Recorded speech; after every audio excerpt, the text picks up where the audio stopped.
Sounds good. Yeah. Let's get started. So feel free to start recording. Okay, guys. So are you guys able to see my screen okay? Okay, perfect. Is it okay, Steve, would you mind praying for the group before we start? Is that all right? Quite all right. And if I can kindly ask you to do so. Sure, yeah. Let's do it. Let's do it. Jesus, we love you, Lord. We pray you'd bless this time, that it would be a blessing to everybody involved here, including myself and everybody on the call, Lord. We just pray that there would be a unity, your spirit would be present here, that it would be educational, informative, and there would be wisdom imparted here, Lord. So we thank you, we love you, in Jesus' name, amen. All right, guys.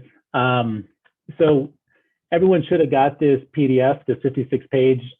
Fortunately, I'm not going to go through all 56 pages, so I don't want to put anybody to sleep. I know it's late enough. You don't need help from me. But I did just out of curiosity, just to get to know you guys a little bit better before hopping into this. Let me see how many people I can see here. Okay, only a couple on video. It's all good. We'll just chat.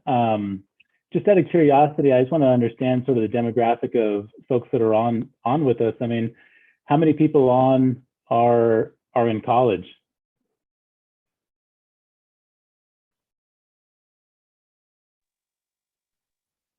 You could use the raise hand feature. You can give me a shout out, whatever works best for you. I'd say at least 1/4 of the group, Chris. 1/4, okay.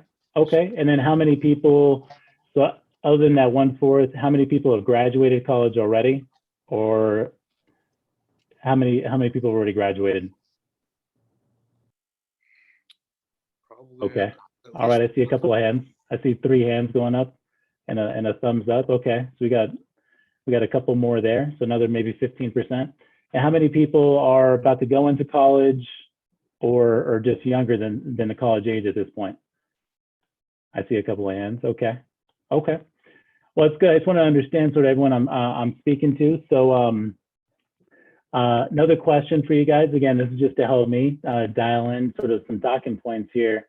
And this could be the raise hand feature. You guys could just tell me. How many people on the phone or over Zoom are interested in real estate as a career? Okay, I see a couple of hands. Okay, okay. See 3 here. How many people, so the people that aren't raising their hands, are any of you guys interested in finance? I see another hand, okay. All right, for the rest of you guys, anybody interested in making money? Okay, okay, I see more hands. Okay, I see a couple of hands there. Okay, all right. I think most of us want to make some money, so that's good. All right, that helps me to understand, guys. A little bit of background just on me briefly. I'll share that I'm a director of real estate finance at Walker & Dunlop. Walker & Dunlop is a DC-based real estate lender, commercial real estate lender. So think about everything except for residential real estate, so like the house that you buy to live in. So anything under the sun other than that, we specialize in, and specifically in the United States. We're also what's known as an agency lender, which all that means is that we have a license with Fannie Mae, Freddie Mac, and HUD to issue money on their behalf. So we're one of the 24 or so banks across the country that have a credential and a license to do that. Walker & Dunlop, there's a variety of different offices across the country. I'm based out of the Los Angeles office, which is on Wilshire, on the west side. And I've been in this for about 10 years. So all real estate finance, that's been my entire career. Started my career in New York before moving out to LA. Originally, I'm from California, though, but not Los Angeles. I'm from Santa Barbara originally. Did grad school at USC, School of Public Policy, and Sol Price School of Public Policy. So I know we got one UCLA brewing on them. I'm sorry, but fight on, go Trojans. And undergrad, I did at UC Irvine. So Anteaters, go Anteaters. I don't know if there's any Anteaters on the phone. That's a little bit of background on me. So undergrad, I guess I'll share, I studied business economics. Grad school, studied public policy, management, leadership, and social change, which is kind of an interesting, it's like a nonprofit related sort of specialization. So that's it on me, guys. I did want to go through, and I want to make this, interactive. I really don't plan to talk through 56 of these pages. I'll probably talk through maybe 4 or 5 of them. But I did want to just, as I'm going through, feel free, if you guys have questions, you could put it in the chat. Feel free to raise your hand to stop me, or just unmute your mic and ask a question. And I'll make sure that Steve will make sure that I'm breaking up. I'm not just talking for an hour straight, if you guys have any questions. So with that, let's begin. So everyone should see on the screen right now, Olivewood Village. This is what's called a financing memorandum. So this is actually a development opportunity that Walker and Dunlop went out to market as a broker advisor in raising money for this particular development in Pasadena. There's a couple of things I want to highlight on this package. So in the executive summary here, and go here. This is the general sort of, I see a chat here. Let's see. Let's see. Are you guys having a hard time hearing me? I got a message that I'm kind of hard to hear. Is that better? You're just a little louder. That's a little louder? Okay. All right. I'll speak up a little bit. So you can see here the loan request. This is, so this whole package was put together seeking out construction financing for a new multifamily development or a mixed-use development project. So all these pages are basically a bunch of analysis to put in front of a bank or a lender to get $59.6 million to contribute to this development project. A couple of things that I want to highlight on this executive summary page. You can see it's highlighted in yellow. Just a couple of different terms here. You'll notice under economic highlights, senior debt, which I just mentioned, $59.6 million. That's the total loan obligation that the sponsors here, the clientele, are looking for in a loan for this development. The equity piece, $32.1 million. That's the money that's coming out of pocket. So that's the money that's being contributed to this development from the ownership group. So that ratio of debt to total financial needs is called a loan to cost. And that's about 65%. You can see that right here on my screen. So 65 LTC is what that's called. Why is this important? Just think about, if you're trying to build something for $91 million, there's probably some people out there that have $91 million to build this, but for the most of us, we don't have $91 million to build, right? So you need a partner, you need a lending partner. So a bulk of this money is coming from a bank, and then a third of it or so is coming from a variety of equity partners. And I'll show you the equity partners in a minute. And that's sort of an interesting thing to look at as well and understand how that's structured. But I'll stop here for a minute. Just want to make sure overall, sort of macro level, does this all make sense, guys? Any questions so far on anything that I've shown you or said, or any questions that have popped up in your mind just in the past 10 minutes? Chris, just a comment. So that the Yeah. group knows this isn't theory based. This is an actual project, so that they know that this is the real deal, kind of thing. Yep. This is a real project, exactly, from a couple of years ago. All right. If there's no questions here, we'll move on. Couple of interesting things that I wanted to point out on this project that I thought was nuanced. And as you're reading through it, you wouldn't really pick up on what's going on there and why it's beneficial from a financing or from an equity standpoint. So the highlighted sections here, just a Class A accommodations for a growing segment of high-end lifestyle renters. So that's one side of the property. The south side of the property is to serve underserved senior population, as well as some affordable units. And that's interesting to look at and think about, guys. And the reason that is generally when you have a certain amount of units that are affordable, and I'll show you what they mean by affordable, just so you can get a sense of the relative nature of this. So look, a 1-bedroom affordable rents for $1,200 in a new development in Pasadena, right? Whereas the market rate 1-bedroom is renting, they're projecting for $2,981. So very affordable relative to market rents.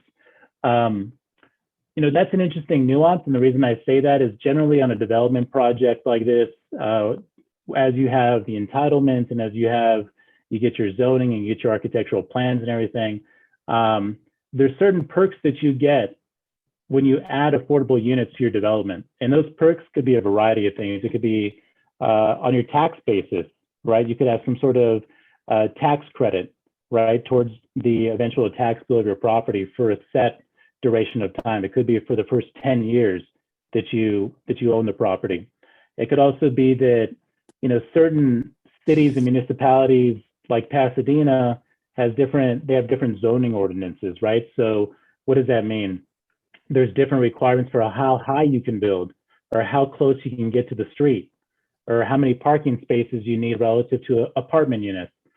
So when you start to add in affordable units or units that serve underserved population, municipalities begin to bend those rules for you, legally begin to bend those rules for you and say, hey, if we required, you know, buildings in this zone to only be 4 stories, let's say, hey, we'll give you 5 stories or 6 stories. So you reap the benefit of being able to build higher than people around you. Or, you know, there could be certain zoning setback requirements, right? You have to be set back from the street, you know, 25 feet, let's say, you know, but because you built some affordable units, you're able to be 10 feet away from the street, which just means you have an extra 10 feet to play with both in the front and the back of your property, which means that you have more space to build on. So the space that you have can be more dense, essentially. And what does all that mean?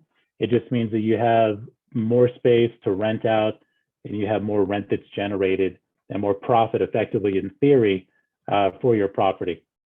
So small nuance there, and I didn't mean to go into too much detail on that, but I thought that was something that, as you're reading through this project description, it wouldn't immediately stand out to you as, you know, like, why are they, and maybe it's out of the kindness of their heart to have affordable units. And as much as I want to believe that that's the case, I'm sure that's part of it, but part of it is also probably economics and making some money. So I just wanted to point that out. Any Chris, I have a questions on that? question. Yeah, Yeah. I have a question on that. That's an interesting nuance. Is the bending of the rule something that's discretionary in that case, or is it like, hey, if you do this number of affordable housing, it's like statutorily we allow XYZ, or is it like based on relationships? Hey, you know, I've done this, you know, let's do a handshake and let me do this, you know, kind of thing. Yeah, so they're not handshake agreements, and this is a great question, Andrew. Thank you for asking this. They're not handshake agreements, but they are dependent on the municipalities. So Pasadena may do something different than the city of Los Angeles, and like Santa Monica may do something different than Pasadena. But generally, every municipality has some sort of incentive for developers and owners to add some affordability component to their property to serve as an incentive for them to do it.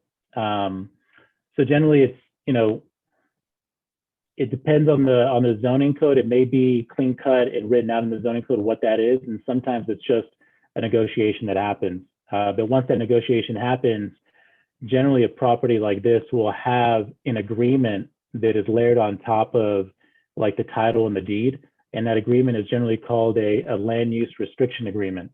And that restriction agreement will say specifically the nuances of that affordable nature that's being required. So in this case, 16 units being affordable.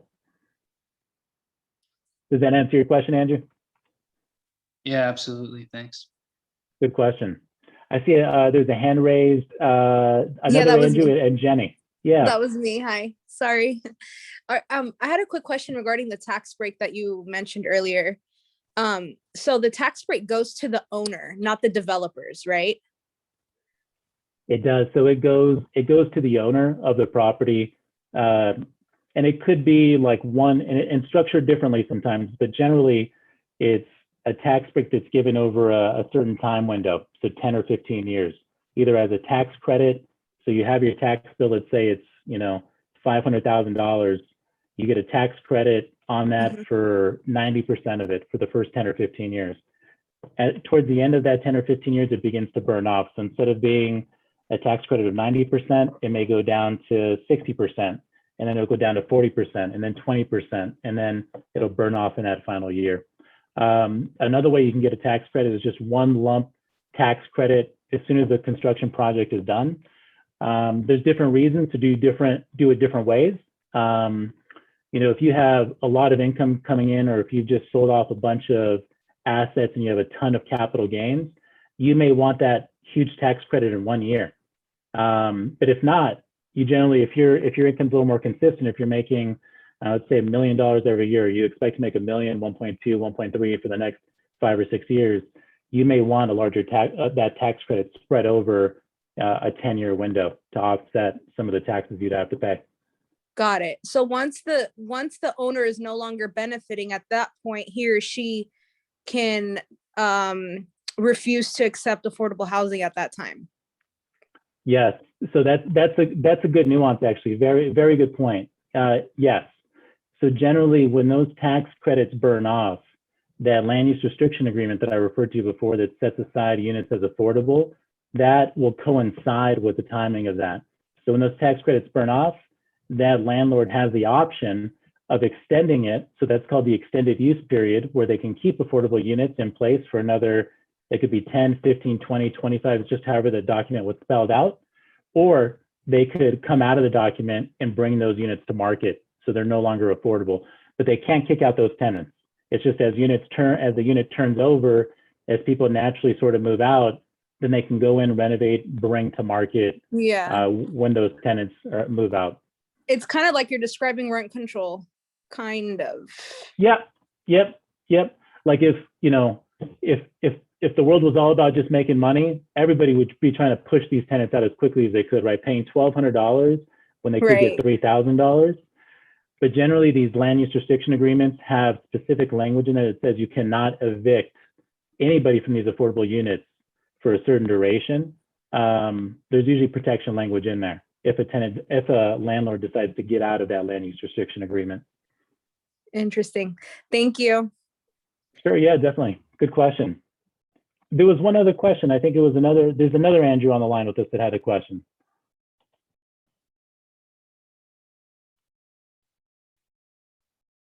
Okay, maybe I was mistaken, or maybe I answered it. I think I accidentally pressed the hand raise button. Oh, okay, all good. Yeah, but thank you, Chris. Yeah, definitely. All right, I'm gonna keep moving on here. So that's project description. We talked about these rents. Well, the one thing, I'm gonna go back here for a second.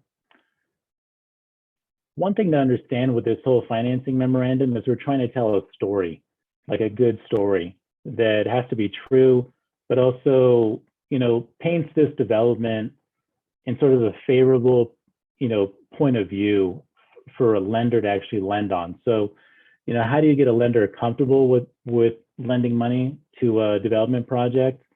They want to make sure that you can see in this highlighted section here, it says sponsor project team. That's the ownership group. So, and I'll dig into this in more detail, but generally you want that ownership group to be experienced and financially strong, right? You don't want somebody, and there's lenders that'll lend money for sponsorship that is not experienced. It's just very costly money, and it's a very high interest rate loan. But generally, you want that sponsorship group to be experienced and financially strong, both of those things. And the reasons are obvious. You want somebody that's done this before. You don't want it to be their first time. And also, if you want to be financially strong as well, because if something was to go sideways, if construction was to be delayed, if there was unexpected expenses, you want them to be able to have the ability to bring money to the table if they go outside a budget, and you want this development project to finish. No lender wants to own real estate. Lenders want to have loans and make interest. No lender has interest in managing real estate. It's not the business model. The business model is you manage real estate, we give you a loan, we get interest for the next 30 years or 10 years or however long your loan is. That's a business model for a bank. So sponsorship, experience, financial strength, the market, right? What's driving that market? What are projections in that market?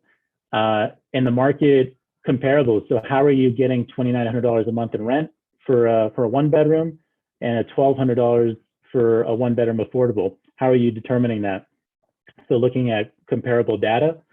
And then the other major thing is really the financial analysis, like the nuts and bolts, when you look at income and expenses and profit, what makes this project feasible for somebody to own and to want to own, right? Like, I don't imagine very many people would go in to develop this property if it wasn't making them money, right? Unless you had so much money you didn't need money, maybe you do it for some strange reason to be able to tell people you did it, but generally you want to make some money.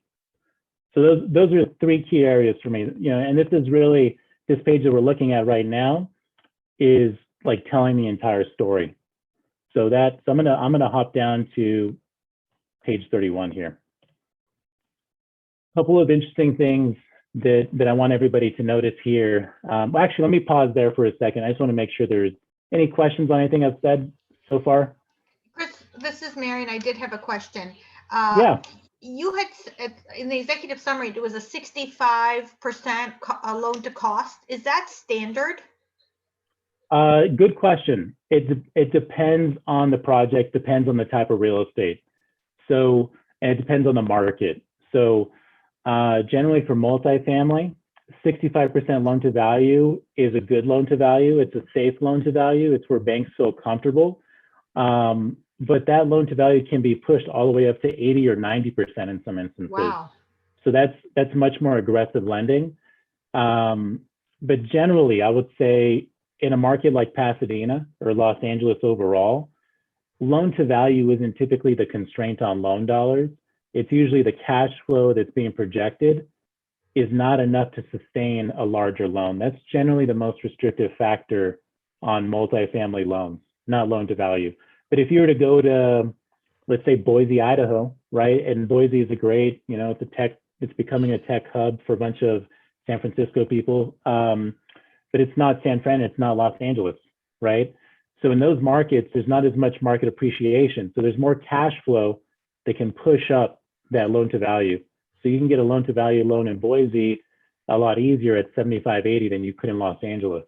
I haven't seen an 80% loan to value deal in Los Angeles in a long time, maybe my whole career. It's usually 60, 65, 68, somewhere inside of there. Okay. And what about, are there typical or average reserve requirements? Good question. So the reserve requirements for a new development are a little bit different than an existing property. So an existing property, an engineer goes out, evaluates, you know, the condition of the property and says, hey, on average, every year, this property is going to take X amount of dollars. So a bank will reserve for that every year to make sure that you're spending that money to uphold your property. So you'll spend the money, you'll renovate, you come to the lender releases that money to you after you provide receipts or photo evidence. On a development project, all the money is truly reserved. It's not all given to you. So even though like this bank gave or I think it was $59.5 million, it's not given in one check. It's given in different draws over a 2 or 3 year window. So every month, you know, they'll give $1 million, and just the way you get your next million is you prove that you're on target and on track with your budget based off the first $1 million that you were given. And once you verify that, then another $1 million is released, and then another $1 million. So it's just a way of keeping the project going. And if during that time, if you're not on track, then the lender will figure out why that is, right? And if it's, let's say your general contractor is doing a bad job, then they have the authority to come in and force you to change your general contractor to get the project done on time. So there's actually, this is a really good question, actually. Let me see if there's a draw schedule. Oh, this is it. Let me see, is this, you can see here, month 1, month 2, you can see the draws that are happening here, right, as time goes on. So they're not getting $59.5 million right away, but they're getting it in different intervals based off the budget and the outline and the timeline for everything. Does that answer your question, Marion? Yes, it does. Thank you very much, Chris. Okay, perfect. Good question. Let's see. 33. I'm all over the place here. Okay, this is where I want to be. Okay, sponsorship information. 2 things I wanted to make very distinct here. You can see Kenneth McCormick, and you can see the Turing Family Trust partners in this transaction. You can see here the organizational structure behind the transaction.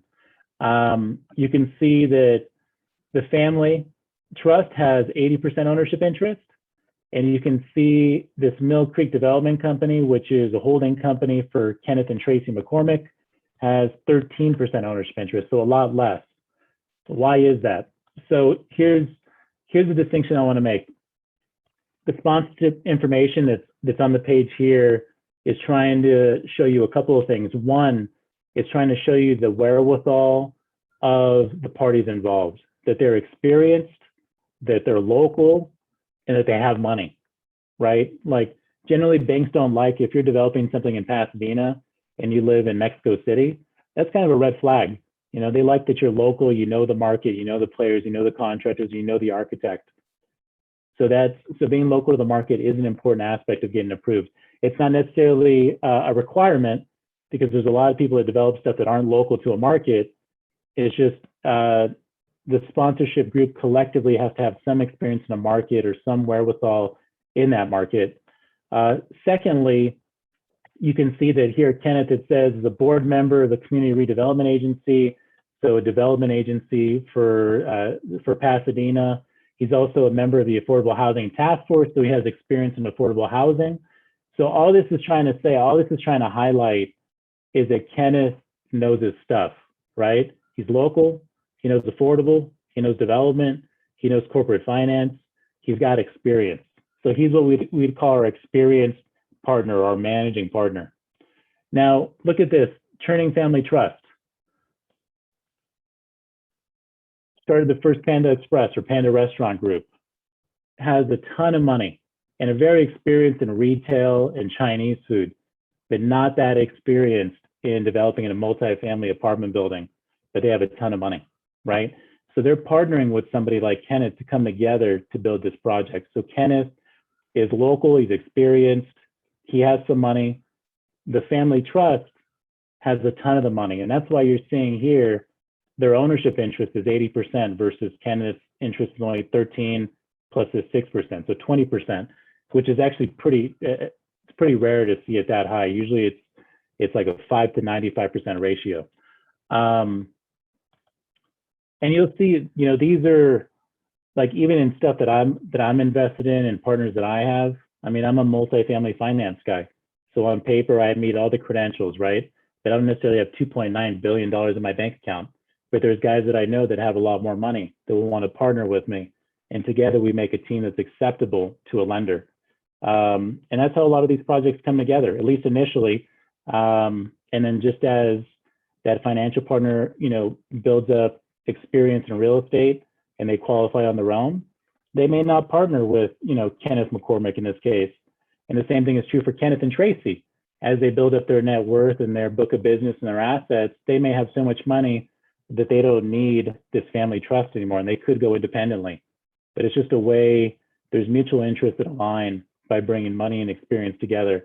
And a bank wants to see that there is money and experience at the table. Here's another aspect of the sponsorship group that's important to talk about. So a lender, specifically on a development project, will look at your architect and your general contractor. They want to make sure your architect has experience, hopefully in that asset class. So if they're building, you know, mixed use and multifamily, that's generally a good indication that they know what they're doing. The general contractor, they want to make sure they're experienced and have similar experience in multifamily, so they're not getting, you know, over their skis. And why is that important? You want to make sure your architect has actually built something that is to code, something that will finish completion, something that's architecturally sound. Your general contractor, why is that important? You want to make sure, you know, they know what they're doing and that you're going to finish on time and you're going to finish to budget, right? Because we're giving, as a bank, we're giving $59.5 million because the budget overall was 91 million. But if that budget ends up being 110 million, where's that extra $20 million going to come from, right? Maybe the sponsorship group, if they're strong enough, or maybe not. Maybe they step away, which is a risk for a bank, right? So they look at sponsorship group, their experience, their financial wherewithal, the architect's wherewithal, and the general contractor's wherewithal. Any questions on this stuff, guys? I feel a lot at you guys, so I'm going to stop for a minute.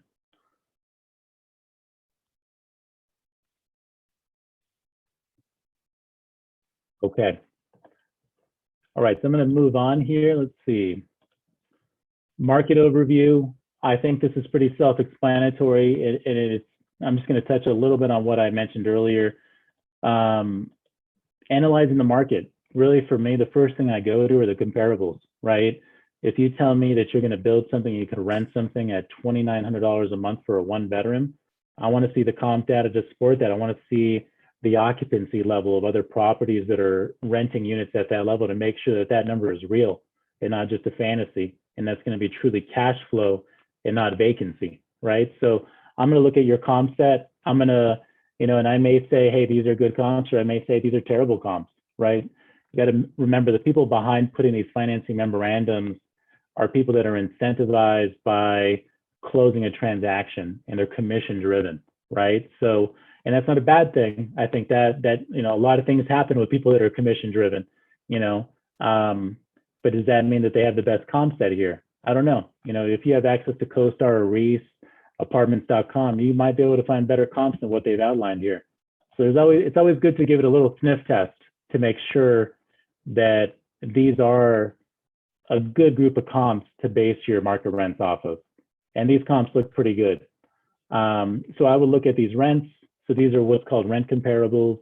Just make sure your rents for one bedrooms and two bedrooms are bracketed and are reasonable for what's in the market. The next set of comps are called sales comps.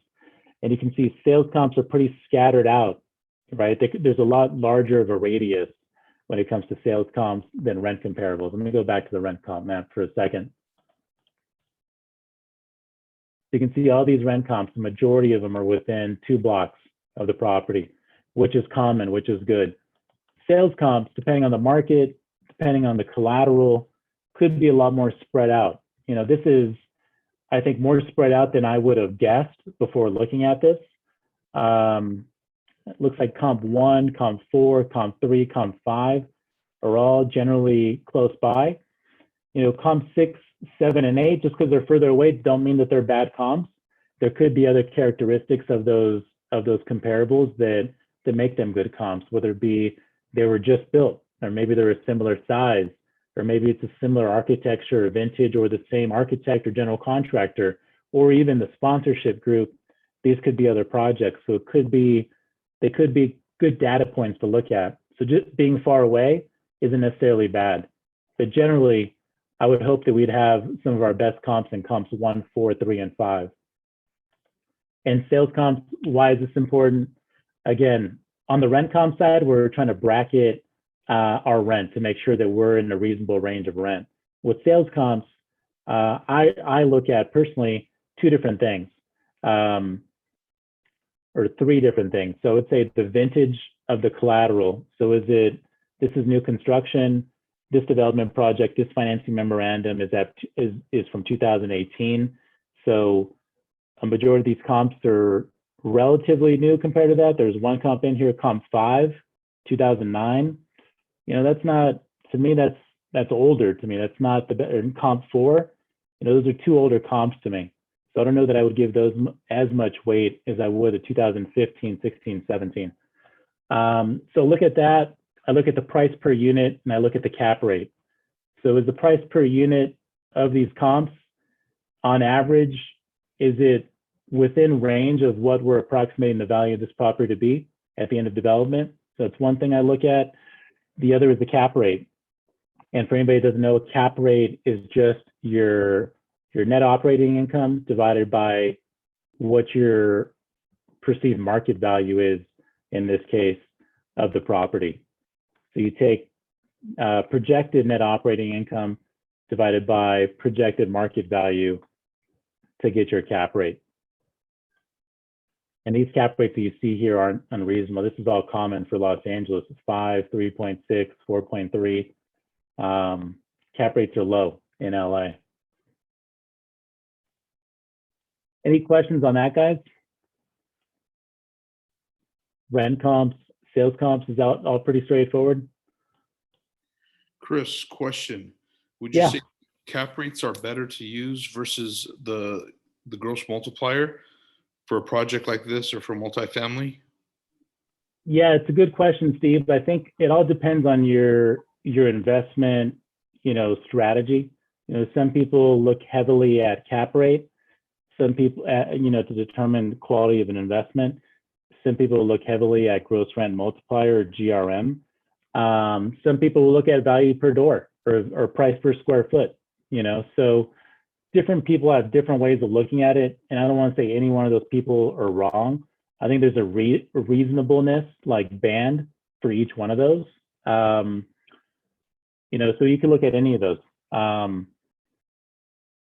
Funny enough, like Steve, we were talking about the house that I'm up in the mountains right now, and I rent it out as an Airbnb. I was just looking at out of curiosity at the financials to see what cap rate and what GRM and what cash on cash return the house is generating for me. It's a 7 cap at a 7 GRM and a 14.5% cash on cash return. I was like, man, that's healthy. That's very healthy from every which way, So I was reasonably pleased, Also, I bought the house out of bankruptcy, and it was a complete, disaster when I got it. So a lot of time and sweat and money went into it as well. But now it's like reaping the benefit of it. Chris, Good I do have question, a though, Steve. question. Yeah. Is there, as the market value goes up, your cap rate's going to go down, right? Because your denominator is going up. Yep. Is It should be. Sorry, go ahead. I was going to say, yeah, it should be, assuming your net operating income is remaining the same. I see. Okay. Is there a cap rate that you say, maybe it's time for me to sell it? Yeah. Hey, and there's a lot of people that do that. So if values are pushing so hard where let's say you have a cap rate and stuff is trading at this cap rate, 2.5%. I mean, that's pretty nice, to try to get out of that at 2.5. Like, I don't know how you're making that much money at a 2.5% cap rate, right? But it all depends on your strategy, like maybe you think there's a ton more value in that market, right? There's certain areas like in LA, like Westlake MacArthur Park, right? Between Koreatown and the financial district. Like, I love that market. It's not the fanciest. You get some good tacos, you get some good Salvadorian food, right? There's good food there, right? There's very friendly people. Not the fanciest area though, but I personally love that area from a long-term investment strategy.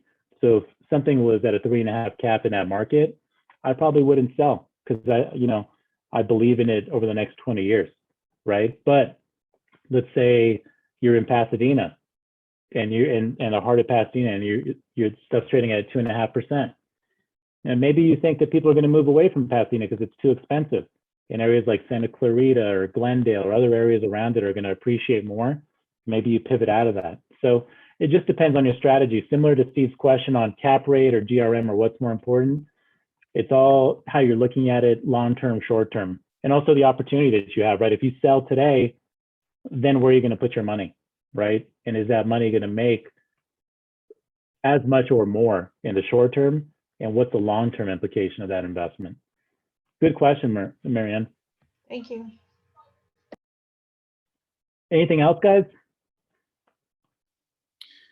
Chris, could you explain when you said your multiplier is, I think you said 7.8 or 7 point something? Yeah. Can you explain to the group how, what that means exactly? Just so that they know, when everyone gets a 30-year mortgage, but if you have 7% multiplier, how you're reaping the rewards and benefits, just so that they understand. Yeah. Good question. So it's just similar to the cap rate calculation. You have net operating income divided by value. Your GRM is just the value divided by your gross rents. So what that ratio. So, if you have gross income annually of a property that's say $100,000, right? So $100,000 and a 7 GRM means that your property today, if it was worth $700,000, that's a 7 GRM. So in multifamily in LA, that's generally 12 or 14 is a GRM sort of range, 11 to 15 maybe. And to lower that number, generally people like that number to be lower. It means you're getting, a better deal on your purchase. From a seller's perspective, you probably don't like it. Actually, from a seller's perspective, let me think about that. Yeah, so a lower GRM means that it's not as inflated of a value to me, right? So it just means that there's much more upside potential, for me as an investor in that property, right? If the GRM is 7 today, and I know stuff in LA is trading at 14, why would I sell my property? Unless somebody's willing to offer me a 14 GRM price, right? But will it appraise out? Will a bank agree with me? Maybe not. So good question, Steve. Thanks for having me clarify. Sometimes I just think about these I've just lived them for my whole life, so I'm just like throwing them out there, but slow me down. I like that. No, you're doing great. I just want them to comprehend the important stuff. That's all. Yeah, good question. Thank you. Anything else, guys, on anything we've talked about so far? Okay, I'm going to hop down to this last section here, the underwriting summary. So a couple of different things going on here. So on the left side of the page, you'll see a development budget. That's really estimating all your costs associated with the development. So you can see very down at the bottom, it says 91.7 million. That's your total cost to build this project. There's a delineation between hard and soft costs. Soft costs are really, think about the paperwork or the advertising or the various fees that vendors charge you, all that stuff stacked together. The hard costs are like, what you actually need to build and to acquire the land. So soft costs and hard costs collectively make up your project costs. So that's where that $91 million is coming from. Down beneath that, you see sources and uses. Similar to one of the first slides that we looked at, construction loan, again, $59.6 million with the equity piece from the managing partner and the limited partner comprising $32 million. That just makes up the capital stack for this transaction. I'm gonna go here. I actually want to show you guys. Actually, before I hop over there, I just want to run through some assumptions that are made here with you guys. So again, 65% loan to cost, right? That's what we're going out to find for this client. The interest rate that we're assuming would be a 4.5%. Amortization, it says interest only. All that means is that on this loan, the client does not want a loan that pays down principal and interest. They just want a loan that's interest only. So they're not paying principal down, so their monthly payment obligation is a lot less than it would be with the P&I loan, is what that's saying. Term of the loan, 5 years or 60 months, which is plenty of time generally to build something like this. You'll see construction loans most of the time around 3 years with an option for an extra year. So 5 years is a healthy timeline to build it. And then you see the value, loan per unit. Those are all just, that's stuff that they're assuming based off the comp set that we looked at before. Now, this permanent loan summary, I'm not going to go through this right now, but I do want to go to the next page here. Stabilized pro forma. This is really like the nuts and bolts of the financial analysis behind the value of a property. So there's income and expense assumptions that are being made here that are being supported by market data. The rent side, which we talked about with the rent comps, that's where your gross potential rental income number is coming from. So the combined column says $6,962,000. That's just that one bedroom renting at $2,900 a month, and those two bedrooms renting at, I forget what it was, I think it was like $44 a month. Across all those units, when you tabulate it all, that's the number for both the residential and the commercial side of the building. that it's going to generate in rental income. And then there's reimbursement revenue, which could be from a variety of things, but it's generally associated with like utilities. So, you know, most landlords will have a set fee where they'll say, hey, you know, it's $150 a month for, you know, water and sewer and trash and gas, and hopefully electric, sometimes not, that you have to pay the landlord. So that's received as revenue. And then on the actual expenses, the landlord will tabulate all the utility bills and take that out as an expense. Other income is generally parking income, laundry income, storage income, application fees, pet deposits, all that stuff generally goes into other income. Vacancy is an assumption that's being made. So, you know, market vacancy for LA or Pasadena, you would say would be about 5%. That could be as low as 3%. It could be, you know, 7%. You know, it just depends on the market in the cycle that we're in. So I think this number here is about 5%.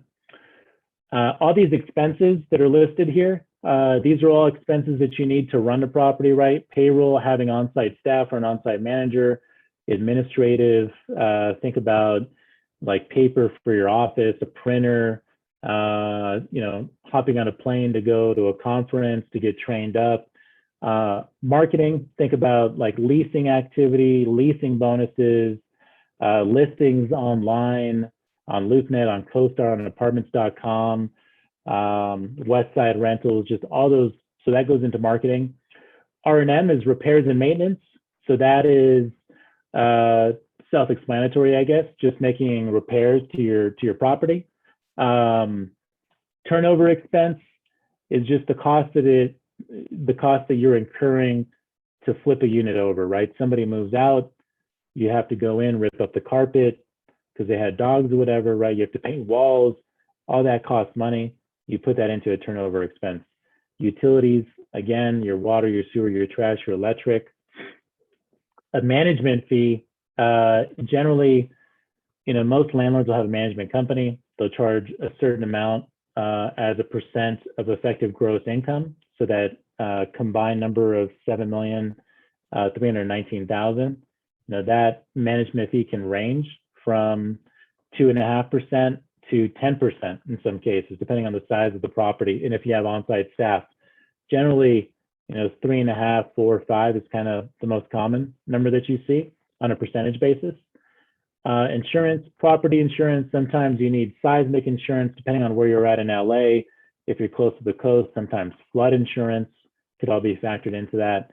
And then your real estate tax bill.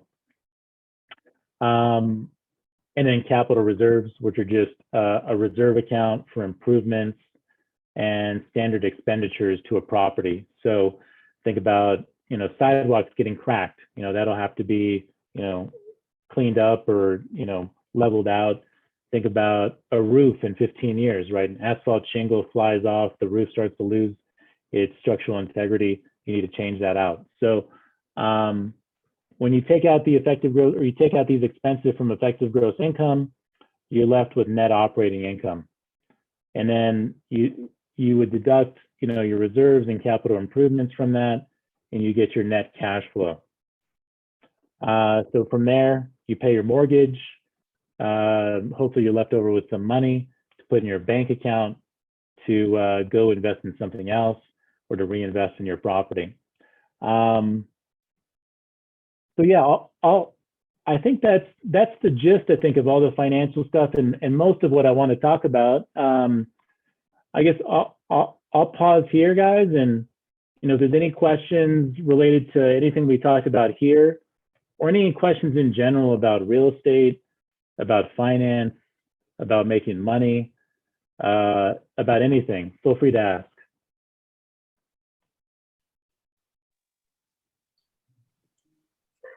Chris, I have a question. Yeah. When your company purchased this property, did you purchase it as a land by itself, or was it already a building on that land? So it was just land. So the client here had just the land, and there wasn't a building there yet. So it was just the land.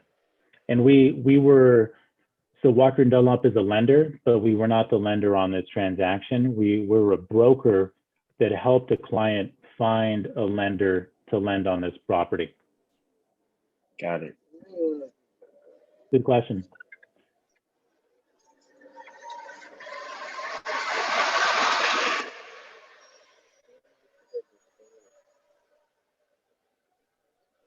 Chris, I'm just curious how this all goes down. Do you get like pitches in some kind of boardroom and you guys are all evaluating it? And is this kind of the first thing you see, this packets presented maybe beforehand and then some kind of presentation? How does the Yeah. pitch process work? Yeah, good question, Andrew. So I'll say before this financing memorandum comes together, it's generally a lot more raw than this. So it's usually an Excel model with pro forma. There's a Excel model with, you know, different costs that have been incurred. There's just a bunch of information that generally comes in, and then putting that into a presentable package is kind of like the first step, you know, actually the second step behind actually getting all the information. And that's what we're seeing here. So this then will go, you know, to market is what we sort of call it. It gets emailed out to a variety of lenders that we have partnerships with. And then that's followed up with a phone call to talk through, you know, any questions that they may have here. If that lender shows interest in lending on the opportunity or has questions, generally they'll follow that up with a call, you know, with myself and our team and a variety of stakeholders to talk through different nuances. That could be a phone call, it could be in person, it could be either way. Generally, the larger the deal, the more likely it is that it's in person, you know, assuming COVID would allow it now. You know, if this was a pitch deck for a $500 million deal, we'd probably show up in person to make sure that we get a chat with everyone at the bank and, you know, take them out for lunch and get to know them, right? If this was a $3 million deal, you know, maybe we'd be okay with doing a conference call, right? Just, you know, it just depends on the deal. Depends on the client also, you know, like a small deal, a smaller deal may be very important because of a relationship, right? And I don't want to say $3 million is a small deal because it's a good sum of money. But relative in the commercial space, it's on the smaller side. To give you a sense, Walker and Dunlop, our average loan size is about $47 million. Does that answer your question, Andrew? Yeah, it does. It sounds like there's a lot of moving parts, a lot of people involved. This is like, I was kind of picturing it like a scene out of Mad Men where, you know, you got some guys in a room, you know, everybody's kind of just talking about their vision. So, but it doesn't seem like that. It's a lot more analytical and numbers based. A lot of people are involved, a lot of decision makers and things like that, right? Yeah, it's a blend of all that stuff. I mean, you get some people and some personalities that do want to just talk vision and how great the project is. At the end of the day, the numbers need to make sense for everyone to make money. So that's generally where the most scrutiny is.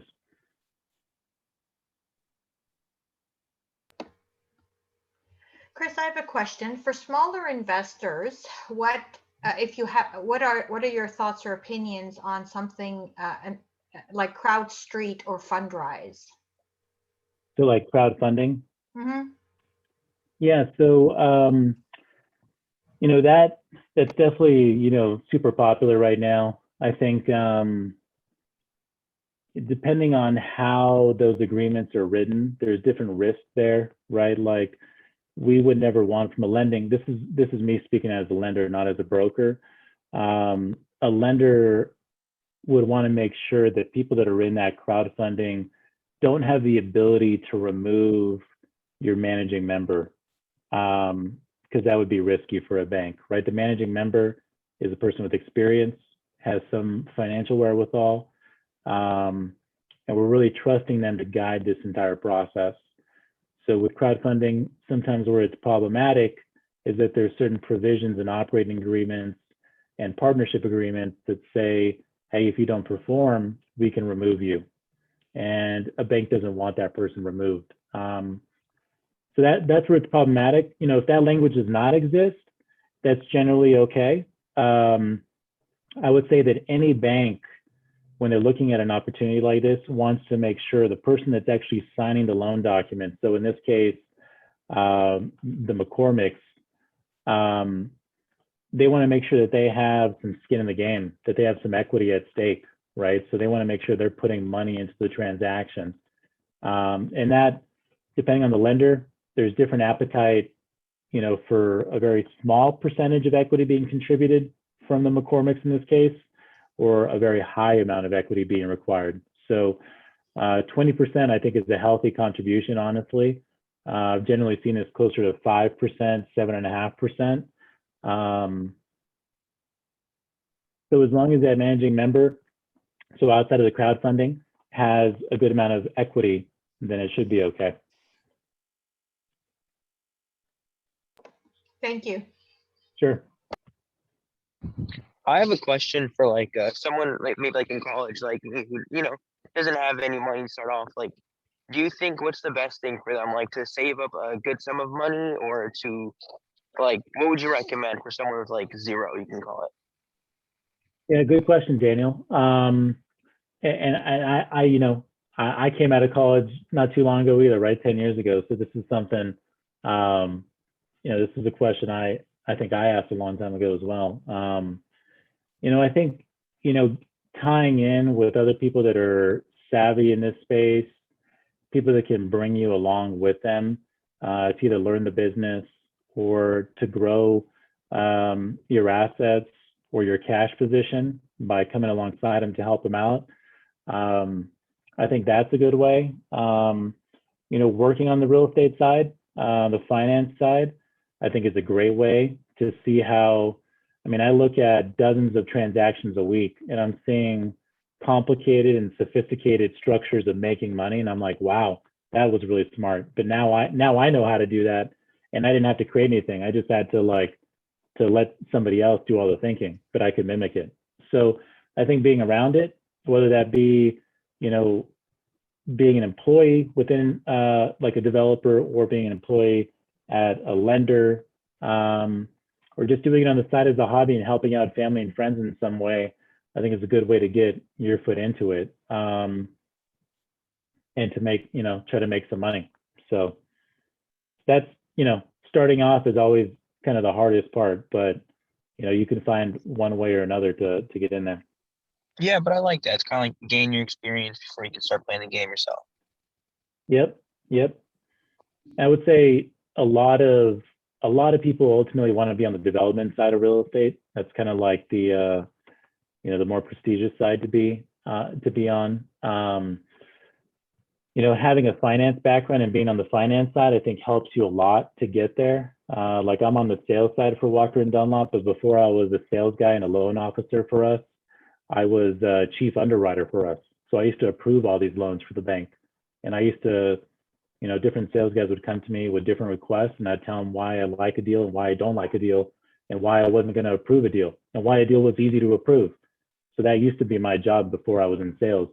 But the fact that I know the whole finance side of it has helped me as a sales guy.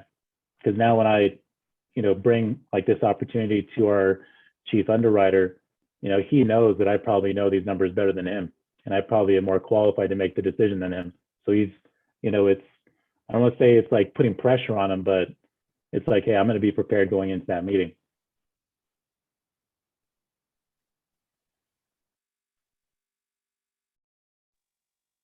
Thank you. Yeah. Any other questions out there, guys? We're at about an hour mark. I want to be sensitive to everyone's time as well, but I want to give, I do want to give time to answer if there are any questions out there. We actually have Mike, Nagy, and Tony in real estate. They should be answering or asking some questions or comments. But I got a text, Chris. Someone wants to know how your average day goes, and do you work on one project or multiple projects, and how's a day in your life go, basically? Good question. It depends. Some days there's always multiple opportunities that are being looked at in any given day. So it's never just one opportunity. give you a sense, let me see if I can share my emails with you guys. Okay, hold on a second. Generally, I'll try to sort, I don't know if you guys can see all this, but these are all different sort of opportunities. This travel category is obviously not an opportunity, but these are different relationships or opportunities that I'm currently sort of focused on and that are active for me right now. So, this is, you can say 10 different opportunities right now that I'm looking at, right? A deal in Bakersfield, a deal in Portland, another deal in Portland, another deal in Portland, here in LA, new client, right, that I'm trying to win over, right? So generally a lot of different opportunities are being looked at any given day. Now, what does that mean? Sometimes that might be a coffee meeting. Sometimes that might be an introductory lunch. Sometimes that might be a property tour, right? Sometimes that might be just analyzing the financials and getting into the nitty gritty and putting stuff like this together, right? Sometimes it's me with my AirPods listening to some music so I don't fall asleep as I put this together for 2 or 3 hours, right? And sometimes it's me on the phone for 3 hours continuously. So it'll just vary depending on the ebbs and flows of the business and where transactions are at. Generally, as you get to the tail end of the transaction, when it's about to close, it feels like that's the busiest part of the deal, because like everyone's trying to get on the same page and just trying to wrestle down the closing, right? That's where the most activity is. And then once that opportunity closes, it's like, just an awkward silence for like a day. And it's like, wow, this is very eerie, right? But eventually it'll come back around as the next opportunity closes. So the days vary. Sometimes they're very, analytical focused. Sometimes it's just checking in on people. Sometimes it's touring real estate. Sometimes it's meeting people over lunch. So it could be, and sometimes it's just conference calls internally to make sure that I'm staying up to speed with regulators, with our management team, and understanding, what the government's doing. So it's a balance of all of that. Good question. Thanks, Chris. Yeah.